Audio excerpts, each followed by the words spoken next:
Book 5 of Plato's Republic ends with the third wave, the paradox of the philosopher king. How can there be a philosopher king at all if the conditions which make possible the philosopher king is the ideal city, and yet we can't have the ideal city without a philosopher king? Book 6 is the beginning of the attempt to address this this third wave. Well, it actually begins at the end of Book 5 when Socrates begins distinguishing the philosopher from other, say, sophists or anyone else who's not a philosopher, right? Like, what are they interested in? And as he turns to the philosopher, he says that what distinguishes the philosopher is that they are able to grasp what is always the same in all respects. Meaning, the philosopher is the one that is able to understand, to have knowledge, to possess, to grasp that which is eternal, that which is transcendent, that which is true, that which is real, the essence of things, not merely their appearances. It's the appearances that artists, other craftspersons, sophists, politicians, and so on are interested in. It's the appearances of the truth, and which is why they are always opining, offering their ideas as to what things are. But it's the philosopher who's able to go beyond the appearances of things, that is interested in the thing itself, which is perhaps less interesting to the trained eye in a sense. As Socrates says about philosophic natures, let's agree that they are always in love with that learning which discloses to them something of the being that is always and does not wander about, driven by generation and decay.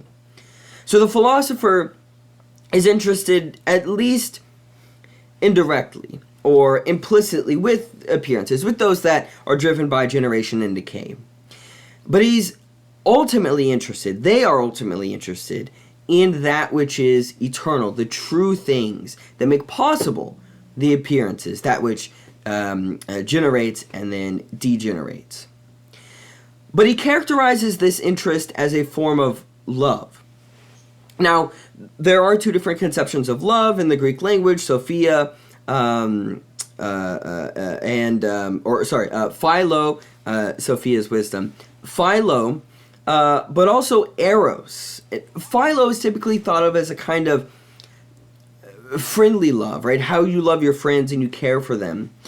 Eros is this is where the word erotic comes from. It is a more kind of erotic, often it can be sexual kind of love.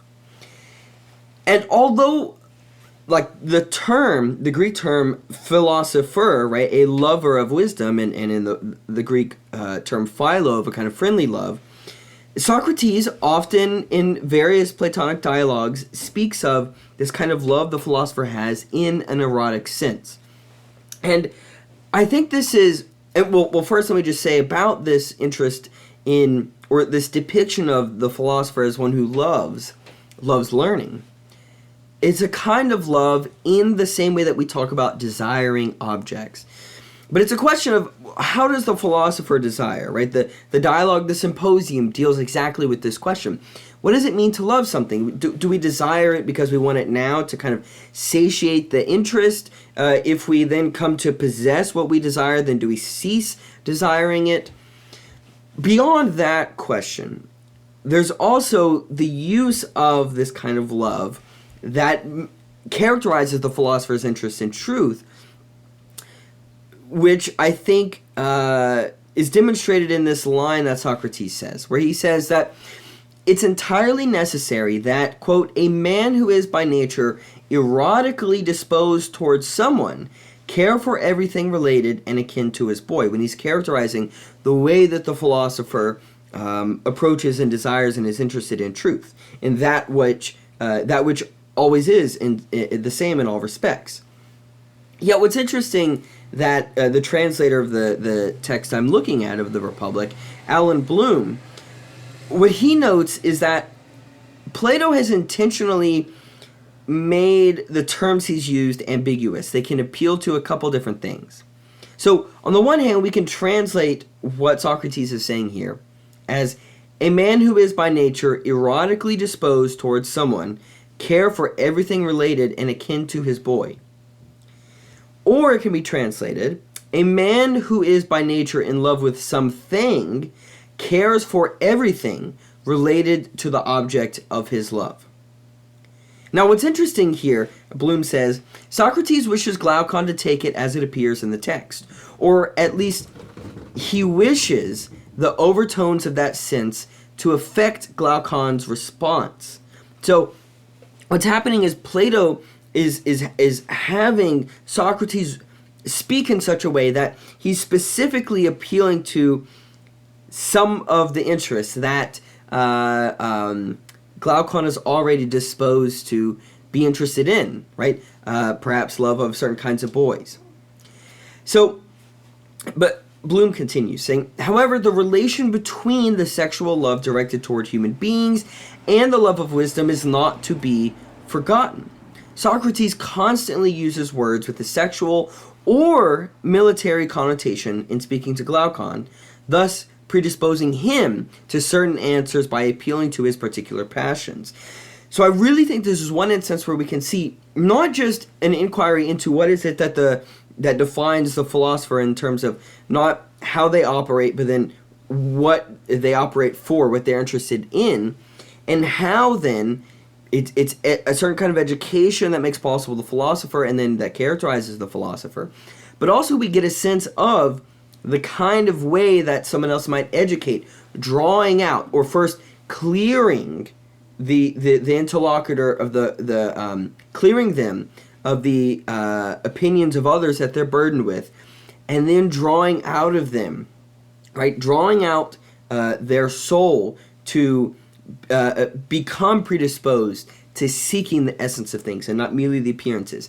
And that involves appealing to the particular interests an interlocutor has.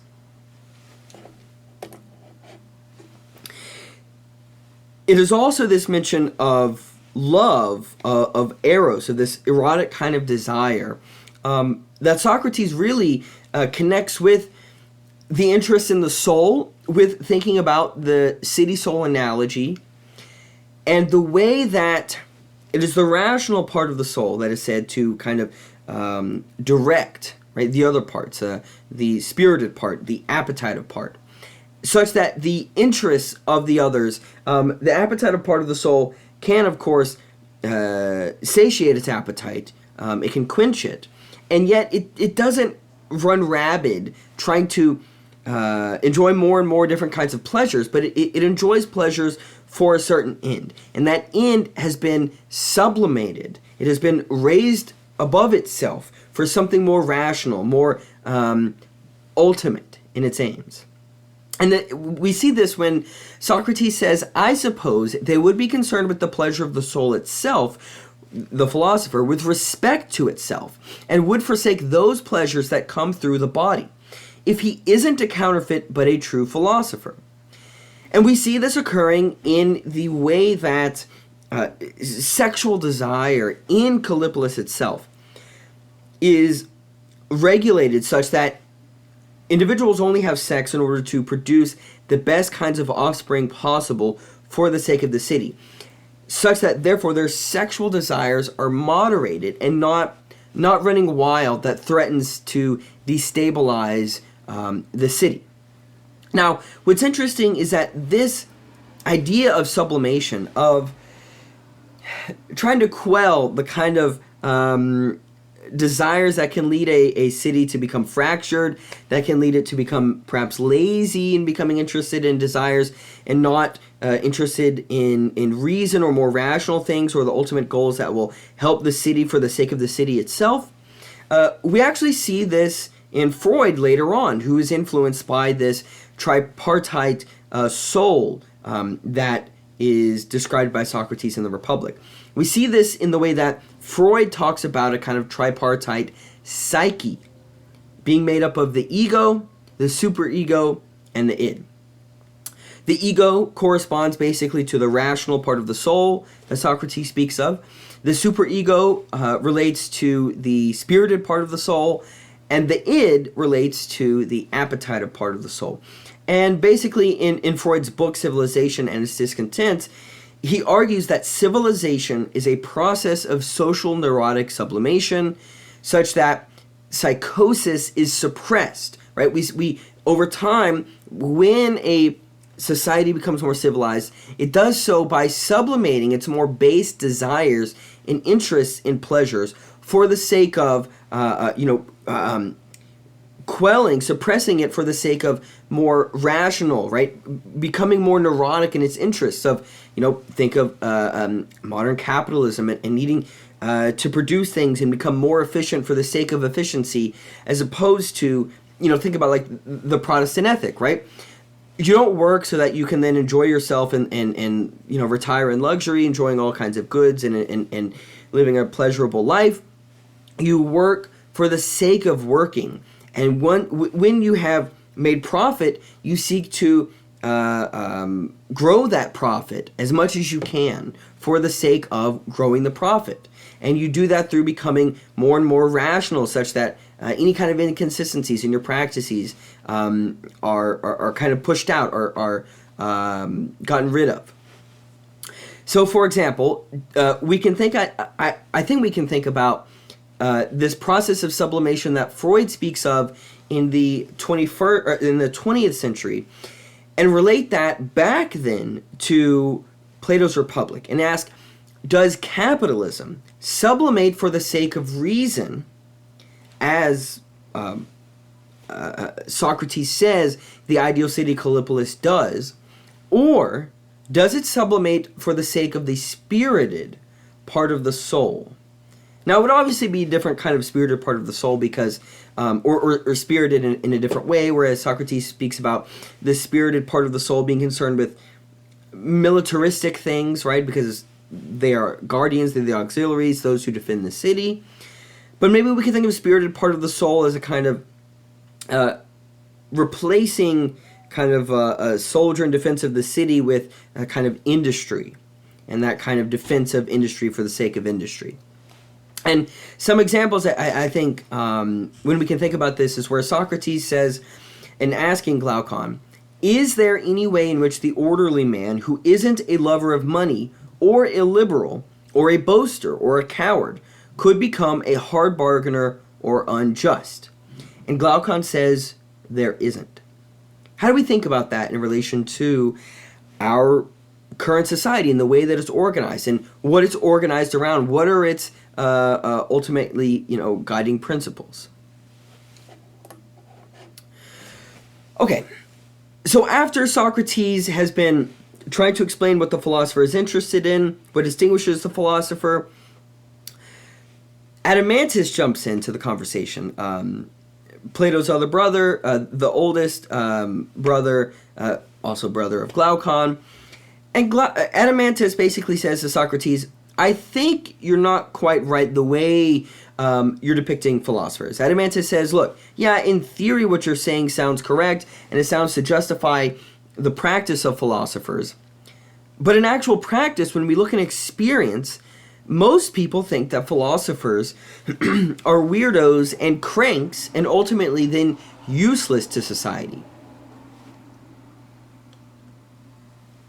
That those who are most useful to society are, politicians, perhaps warriors, right? Those in the military, those in industry, business leaders, perhaps. Specifically, he says, now someone might say that in speech he can't contradict you, Socrates, at each particular thing asked. But indeed, so in kind of how we recognize action, how its action has been legitimized, he sees that all of those who start out on philosophy, not those who take it up for the sake of getting educated when they are young and then drop it, like a politician's son might have them do in ancient Greece, for the sake of studying philosophy just for the sake of ruling, but those who linger in it for a longer time, like the philosopher ought to do, he says most become quite queer, not to say completely vicious. While the ones who seem perfectly decent do nevertheless suffer at least one consequence of the practice you are praising, they become useless to cities. So Socrates wants to take seriously what Adeimantus is saying. Look at experience. Compare what you're saying in theory to what occurs in actual practice. So Socrates then has to demonstrate that philosophers are best suited to rule. Why is it the case then that society views philosophers in such a way that they regard them to be weirdos or cranks and ultimately useless to society? Socrates begins justifying why philosophers are fit to rule by likening them to sailors. How just as sailors would imagine the captain of a ship useless for stargazing, so too do citizens of a city imagine philosophers useless to the steering of the city. I have here a picture actually from Game of Thrones where, spoiler alert, at the very end, the final episode of the entire series, when there's the council to decide who's going to become the ruler of the seven kingdoms, nobody suspects or thinks it should be Bran, and Bran says, I am meant to rule. Now, this is going to go a little bit against what Socrates is saying, but in a sense, Bran can have children. Bran is able to see things more rationally and see the necessary trajectory of society. He can't have children, so he can't rule for the sake of benefiting his offspring. It makes sense then why Bran offers himself to be the ruler, even though everyone else laughed. How could Bran be a ruler? That's ridiculous. So I want to look closer at what Socrates says here in defense of why philosophers should rule. Okay. So what he says is that so hard is the condition suffered by the most decent men with respect to the cities, that there is no single other condition like it. But I must make my image an apology on their behalf, by bringing it together from many sources, as the painters paint goat stags and such things by making mixtures. Conceive something of this kind happening either on many ships or one. Though the ship owner surpasses everyone on board in height and strength, he is rather deaf, and likewise somewhat short-sighted, and his knowledge of seamanship is pretty much on the same level. The sailors are quarreling with one another about the piloting, each supposing he ought to pilot, although he has never learned the art and can't produce his teacher or prove there was a time when he was learning it. Besides this, they claim it isn't even teachable and are ready to cut to pieces the man who says it is teachable. And they are always crowded around the ship owner himself, begging and doing everything so that he'll turn the rudder over to them. And sometimes, if they fail at persuasion and other men succeed at it, they either kill the others or throw them out of the ship. Enchaining the noble ship owner with mandrake, drink, or something else, they rule the ship, using what's in it, and drinking and feasting, they sail as much as such men would be thought likely to sail. Besides this, they praise and call skilled sailor pilot, and knower of the ship's business, the man who is clever at figuring out how they will get the rule, either by persuading or by forcing the ship owner, while the man who is not of this sort they blame as useless. They don't know that for the true pilot it is necessary to pay careful attention to year, seasons, heavens, stars, winds, and everything that's proper to the art if he's really going to be skilled at ruling a ship. And they don't suppose it's possible to acquire the art and practice of how one can get hold of the helm, whether the others wish it or not, and at the same time to acquire the pilot's skill. So with such things happening on the ships, don't you believe that the true pilot will really be called a stargazer, a prater, and useless to them by those who sail on ships run like this? Indeed, he will, said Adeimantus. Now, I said, I don't suppose you need to scrutinize the image to see that it resembles the cities in their disposition toward the true philosophers, but you understand what I mean. So what he's pointing out is that you're going to have all the other, the crew, right? All the other crew on the ship are going to be watching the pilot of the ship, the captain. And they're going to be seeing, oh, the pilot is looking out on the sea, the way they maybe deal with, I don't know, the ropes and things like that to maneuver the drapes and things like that. But those are kind of the appearances of being successful in steering a ship, a sailing boat. But what's really going on is the captain is doing all those kinds of things because the captain is able to see beyond, to know what direction to go based on the stars, to tell when the winds are shifting and things like that. Things that the other crew aren't necessarily seeing because they're focusing on the immediacy of what the captain is doing. And so they might think then when the captain is focusing on the stars or anything else like that, the captain is kind of insane. Why would the captain be gazing up at the sky and able to best captain the ship? That's the kind of analogy Socrates is trying to make. That even though the crew are going to see the captain in this way, the crew are wrong to see it because they don't understand the captain is seeing beyond the appearances. And it's because the captain can see and knows what to focus on that's beyond the appearance of sailing, that makes the captain a successful sailor. Now, beyond this, Socrates also ends up making the claim that the philosopher king won't actually choose to rule. And he says that just as it is the sick who seek out the doctor, it is not the ruler who seeks out the ruled so they can rule, but rather the ruled who seek out the ruler so they can be successfully ruled. Now, this has been criticized by someone, for example, like Alan Bloom, who thinks this won't be the mark of the philosopher king, because the philosopher king, if they truly possess knowledge, they know it's best not only for them, but for the city as a whole that they rule. And they should seek out for themselves to rule. And yet Socrates says no, because the philosopher is really going to be interested in studying the things that are. And they have to be persuaded instead to rule. Do you think this would be true? That the ideal ruler has to be persuaded? They wouldn't choose to rule on their own?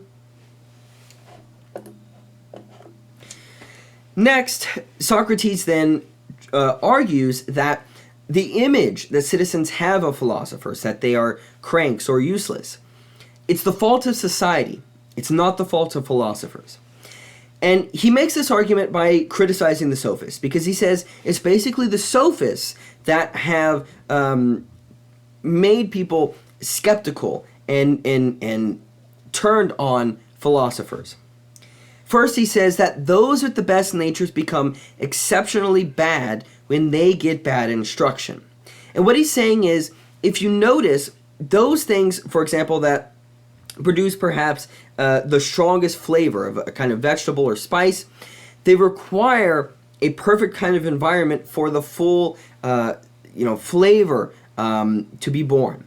But if they're grown in a poor environment, they can become quite bitter and extremely bad to taste. In the same way, those who were born with the best souls, if they grow up in corrupt societies, they end up becoming the most corrupt, the most unjust, the most tyrannical, which is the kind of danger of an unjust society filled with people who ought to be philosophers. And yet, it's the nurturing of the society, the nurturing the society does to those would-be philosophers that turns them into not just sophists, but unjust individuals. Secondly, Socrates says, each of the private wage earners, whom these men call sophists, and believe to be their rivals in art, educates in nothing other than these convictions of the many, the kind of dogma, both meaning an opinion and a public agreement or law, which they opine when they are gathered together, and he calls this wisdom. And finally, Socrates says, knowing nothing in truth about which of these convictions and desires is noble or base, or good or evil or just or unjust, he applies all these names following the great animal's opinions, calling what delights it good and what vexes it bad. He has no other argument about them, but calls the necessary just and noble, neither having seen nor being able to show someone else how much the nature of the necessary and the good really differ. Now, in your opinion, wouldn't such a man in the name of Zeus be out of place as an educator? So it's not the fault of philosophers. It's that society doesn't understand why these people are interested in the things that they are. And when there are those who have the best kinds of nature such that they're most suitable to become philosophers, the kind of environment that should be nurturing them to become philosophers turns their good natures into extremely terrible natures, which leads them to act corrupting society further.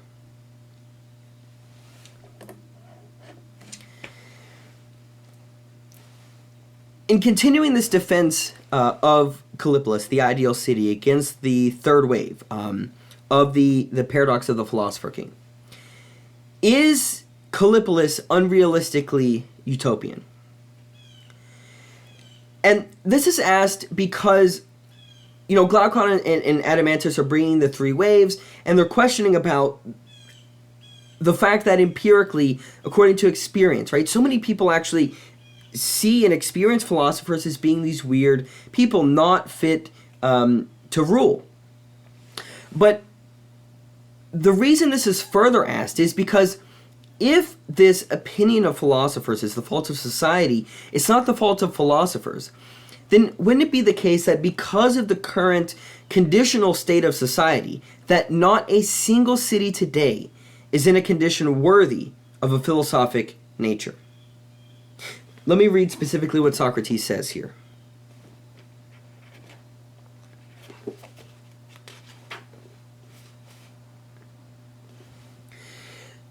So he says, "This is the very charge I'm bringing. Not one city today is in a condition worthy of the philosophic nature. And this is why it is twisted and changed. Just as a foreign seed sown in alien ground is likely to be overcome and fade away into the native stock, so too this class does not at present maintain its own power, but falls away into an alien disposition. But if it ever takes hold in the best regime, just as it is itself best, then it will make plain that it really is divine, as we agreed it is, and that the rest are human, both in terms of their natures and their practices. Of course, it's plain that next you'll ask what this regime is." So how do we, if we don't have the correct environment, how do we create the correct environment? Because we can't just create a just city ex nihilo. If not a single city possesses the requisite conditions, then isn't the just city simply impossible? Yet Socrates says, compelled by the truth, we said that neither the city nor regime will ever become perfect, nor yet will a man become perfect in the same way either.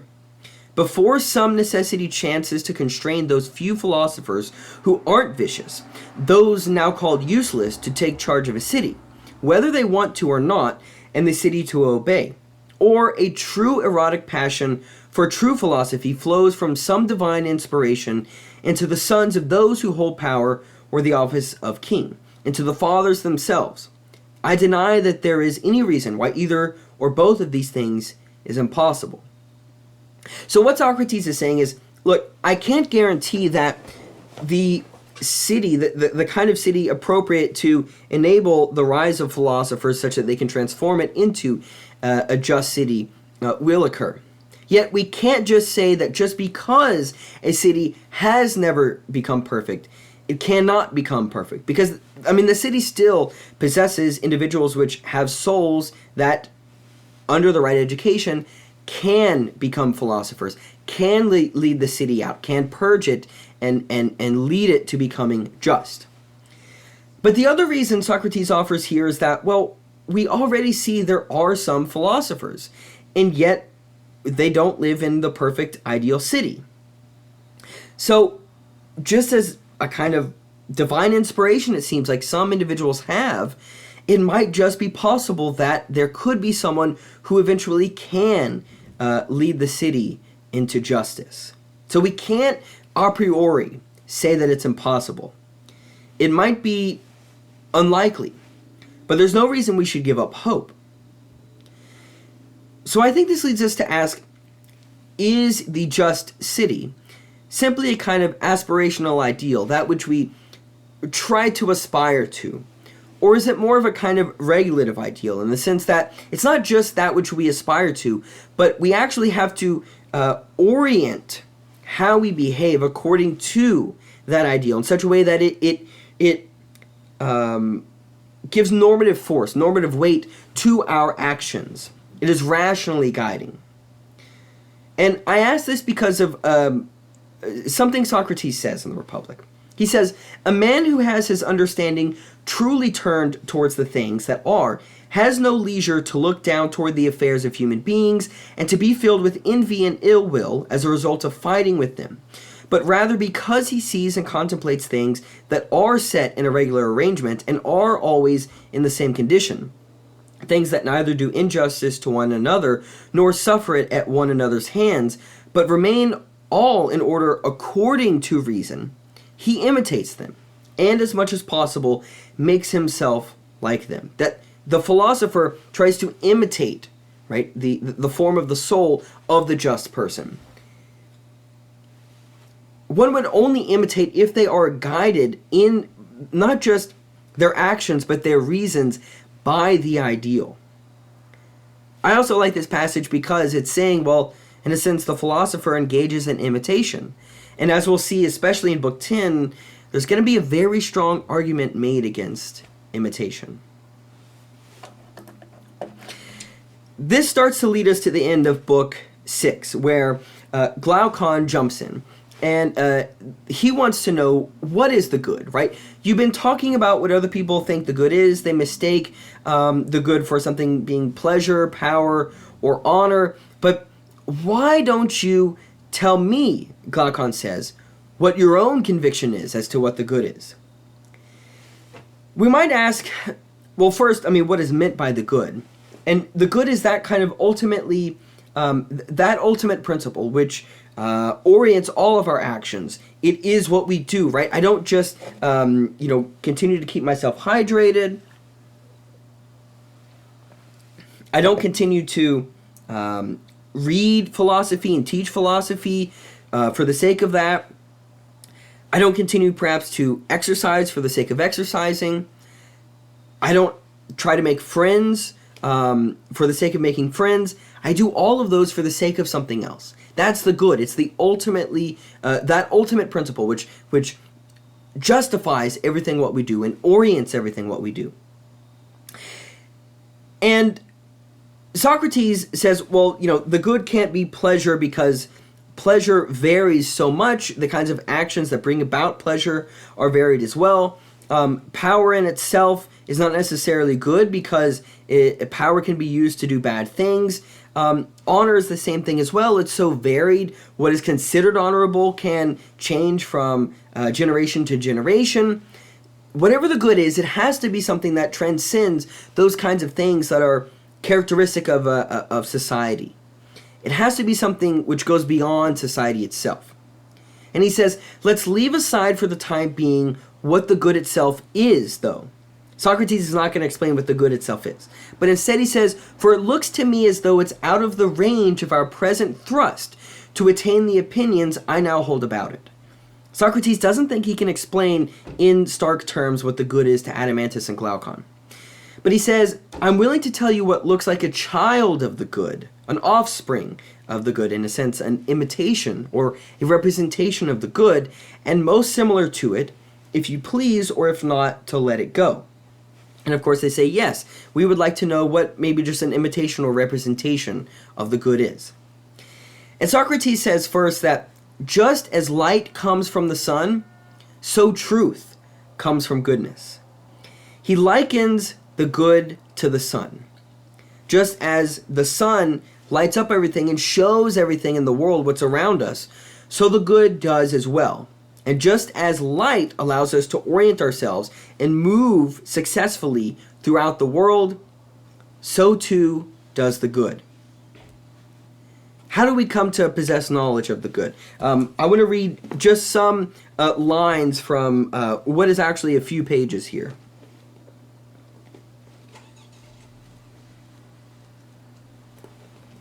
Okay. Let's see. Okay. Socrates says, We both assert that there are, and distinguish in speech, many fair things, many good things, and so on for each kind of thing. And we also assert that there is a fair itself, a good itself, and so on for all the things that we then set down as many. Now again, we refer to them to one idea of each as though the idea were one, and we address it as that which really is. Talking about, we can think about all the different kinds of hair that there is. All kinds of human beings have all different kinds of hair and many different kinds of hairs, and yet we can talk about all the different kinds, the different colors, the different textures, and so on, as there being just this one thing called hair. It's, in a sense, the idea of hair, even though there are all these different particulars that are varied in their existence. And moreover, we say that the former are seen but not intellected, so the actual hairs, the particulars, while the ideas are intellected but not seen, because we don't see the idea of hair itself, even though we refer to all those different kinds of hair as hair. With what part of ourselves do we see the things seen? With the sight. Isn't it with hearing that we hear the things heard, and with the other senses that we sense all that is sensed? Is there a need for another class of thing, in addition to hearing and sound, in order that the one hear and the other be heard? A third thing in the absence of which the one won't hear and the other won't be heard. Don't you notice that the power of seeing and what's seen do have such a need?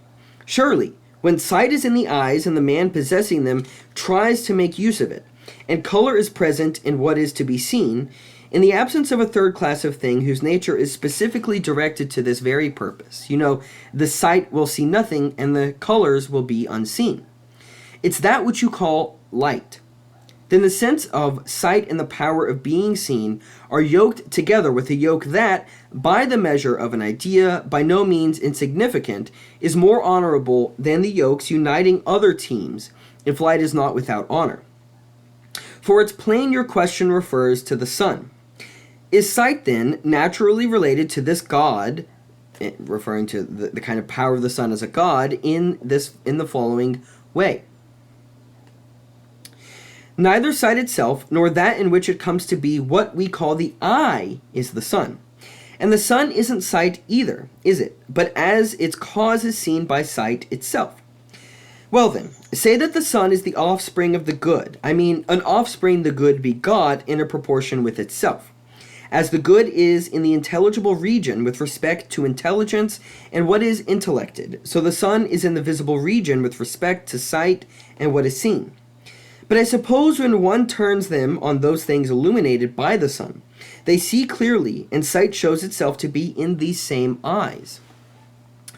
Well then, think that the soul is also characterized in this way, when it fixes itself on that which is illuminated by truth, and that which is, it intellects, knows, and appears to possess intelligence. But when it fixes itself on that which is mixed with darkness, on coming into being and passing away, it opines and is dimmed, changing opinions up and down, and seems at such times not to possess intelligence.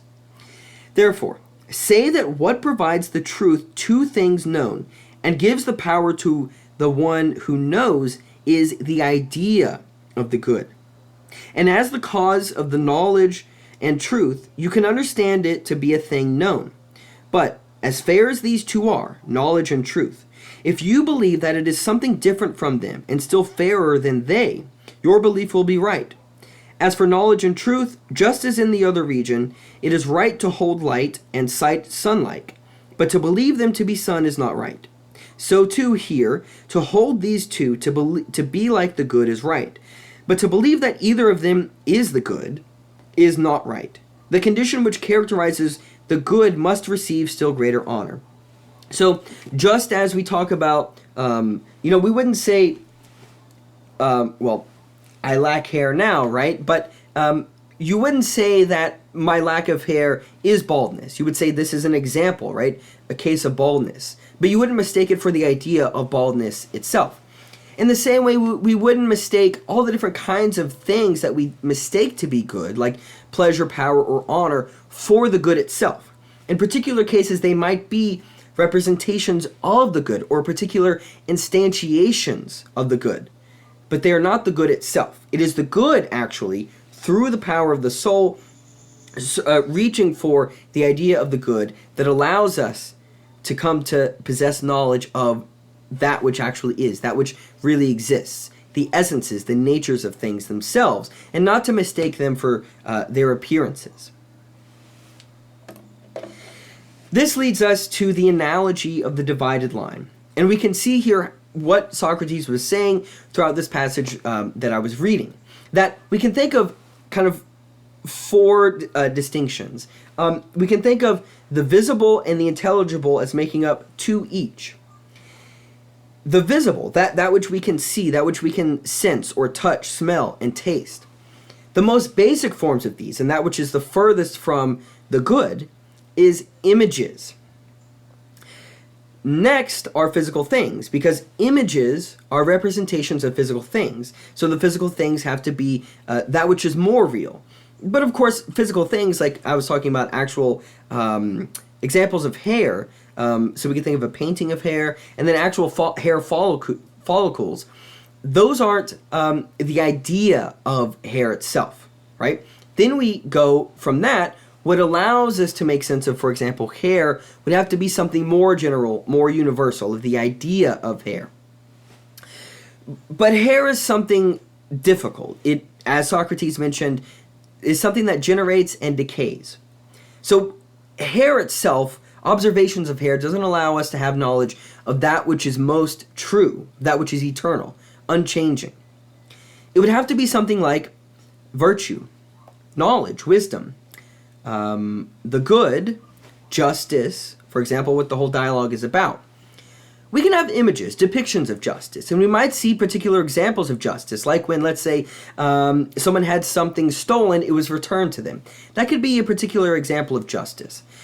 But then, for us to have the idea that that is justice, and have that in law such that that thing that was stolen is returned to them, that would correspond to what is called the mathematical objects. And then what allows those mathematical objects to be known or thought is the forms of those mathematical objects, which is part of the intelligible. So all the things that are on the left side of the divided line, images, physical things, mathematical objects, and forms, they correspond to the ability for the soul to reach out to them and grasp them. So the imagination corresponds to images, belief corresponds to physical things, thought to mathematical objects, and then intellection to forms. So the greater our intellect is, the greater our soul is poised to understand what makes possible the representations of the things that we experience, the more knowledge we have. When we focus on imagination, we're dealing more with opinion. Then when we deal with belief, it's greater than imagination. It's closer to knowledge, but it's not. One doesn't possess as much knowledge as one that has thought or even greater intellection. And so, of the different forms, we have, for example, justice, the form of justice, the form of beauty, the form of the good, the form of knowledge, the form of wisdom, the form of piety, all the other things that all the Platonic dialogues are concerned with. And what Socrates has done here is he's tried to show what it is that the philosopher is ultimately interested in. The philosopher is ultimately interested in the forms, those things which make possible all the other things that everyone else is interested in, the appearances of things. The philosopher is originally drawn to, of course, images. But then the philosopher wants to go beyond the images. The philosopher doesn't just, for example, walk into a museum and become fascinated with beautiful objects in the museum. The philosopher becomes fascinated with what makes possible those objects to become beautiful in the first place. We can think of, for example, a representation of a landscape, that being the image. Then we can think about the landscape itself. Then we can think about what makes possible us to recognize that landscape in real life being beautiful, corresponding to kind of mathematical objects, the eternal idea of the thing. But what makes possible anything to be an eternal idea in the first place? The forms, the form of beauty, to recognize something as beautiful. And then ultimately what makes possible forms, well, the good itself. The good is what makes possible all things. It is not a thing itself. It is not a form itself. It is what makes possible all things. The good is being itself. And we'll see a further explanation of the good in Book 7.